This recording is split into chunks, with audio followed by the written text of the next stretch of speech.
By Velus Jones Jr. and Jaylen McCollough. So I'll open for questions. Start with Ben, then we'll go to Rob. Velus, how big of a transition has it been for you playing in the slot, and what do you think's allowed you to be so effective there? It wasn't really like a big transition. It's all about preparation, practice, staying keyed in, watching extra film after practice, and just just buying in, honestly. And that's what this team's been doing so far. We're just going to keep striding. Yes, how much more comfortable do you think Hendon is now compared to 4 games ago? And even what difference do you see as he's gotten more set? I knew Hendon was a great quarterback, and now he's just showing everybody what he could do all along. I feel like he's real comfortable, has all the confidence in the world in his linebackers, receivers, and it's all about us playing as one. And so we're going to continue striding in that right direction. It's the second week in a row you guys have scored 4 first-quarter touchdowns. What's the key to get off to a start that fast, and how good does it feel when you're going like that? Like I said, it starts at practice, practicing with the right mentality when we get out there, making sure everything is like A1.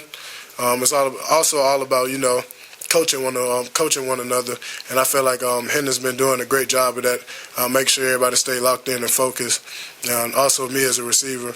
And so, we're just going to keep working, get back to work on Monday. Go to Austin, then Mike. I just asked the other two guys, what did you know about Al Wilson before this week, and what did you take away from everything that he said to you guys and everything that happened today? I met Al. I met Al last year as well, and his message, it's his present. It's his present. Like he's like I said, he's a Hall of Famer. He's a walking GOAT.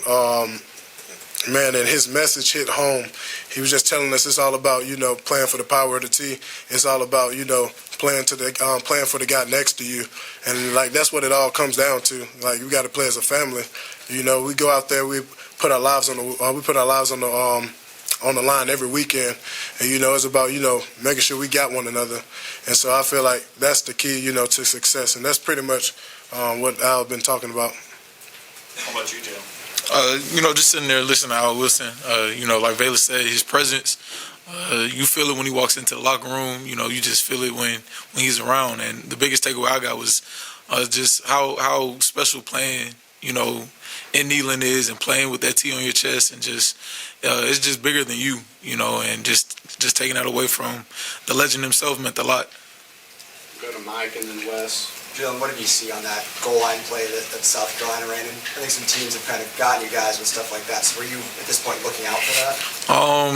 To a certain extent, yes. I saw him toss the ball to, I think it was a lineman or whatever, and something in my head was like, that's not right. So I just dropped back, and the ball fell in my hand. So. Wes? Yeah, I was going to ask you, are you like trying to set a record for most number of interceptions with a guy with a cast? No, man. I'm just trying to play football, man. Whatever happens, happens. I'm sure you got used to it now. Is it still difficult to kind of corral the ball? Sometimes, but having the cast on, it just improves my focus. Just makes me actually look the ball all the way in and actually squeeze it when it's in my hand. So I told him to keep the cast on. Yeah, man. We're going to Patrick and then David. Velus with Jaylen, he didn't I don't think he caught a pass since the first game. He gets a touchdown earlier with a tough catch. What's it been like kind of watching him kind of go through the season, and what did it mean to him to get the touchdown? Jaylen's like a brother to me. I call him twin. He's like a brother to me. And as an older brother and stuff, just keeping him locked in and focused. Like you never know, like what the next game has for you.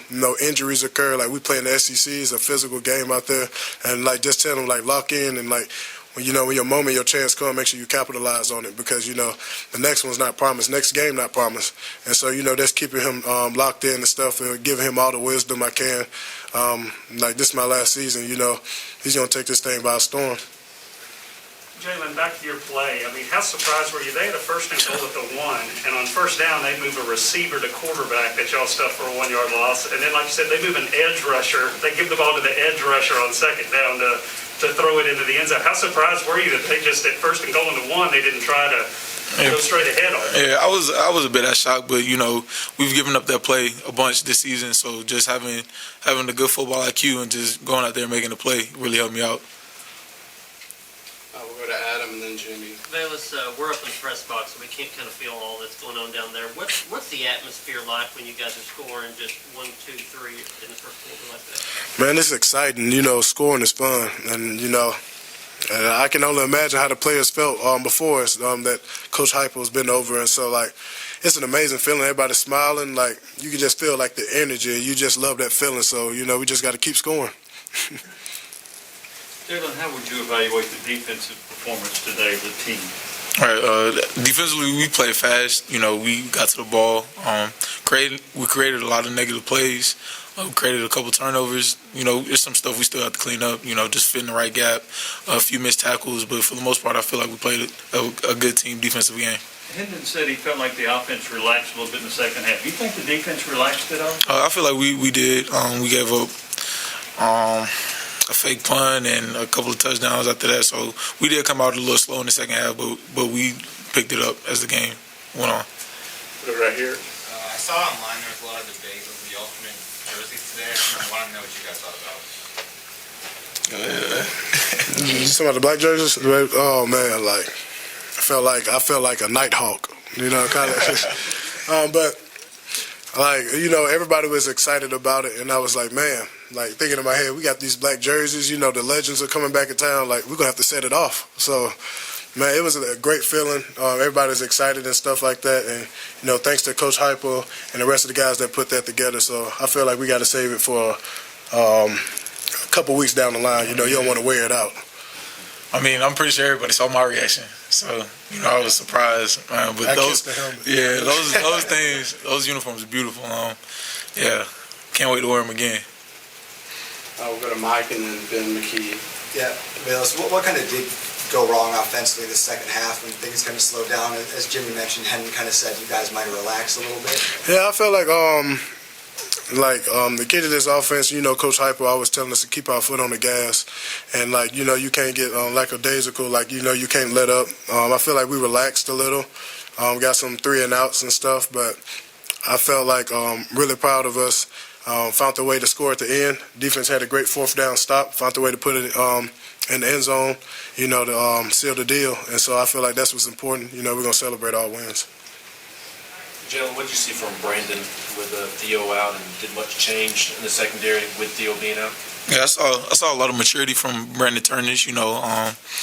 I think it was around Tuesday or Wednesday where he got the green light to go at start, and from then on he was locked in throughout the week of practice. He was asking questions, got matured, and he played some great ball today. Was there a lot different with Theo being out? Who stepped up as the leader in his place? No, it wasn't different. We harp on next man up. So, and with us being together and playing as much ball as we have together, it wasn't a drop off at all. Right here. Yeah, Jaylen, y'all seen a fair amount of trick plays so far, especially passes. Double passes against Tennessee Tech.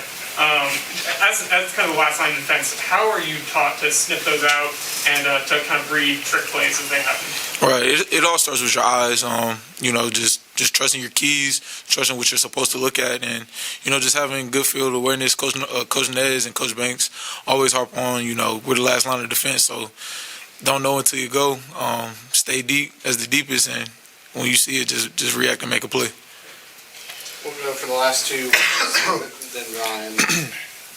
Jill, I don't know how much y'all pay attention or don't, but there's going to be a lot of talk about the offenses in this game going into Tennessee Ole Miss week. As a defender, is that something you're like, man, is that going to motivate you at all? With you talking about the offenses all week going into this one? Not really, because we play defense. So our biggest focus is Tennessee defense going in. First of all, getting the corrections from South Carolina, what we messed up on, and then focusing on Ole Miss and what we need to do to stop him and what we need to do to be at our best. All right, and that's it, guys. Thank y'all. Thank y'all.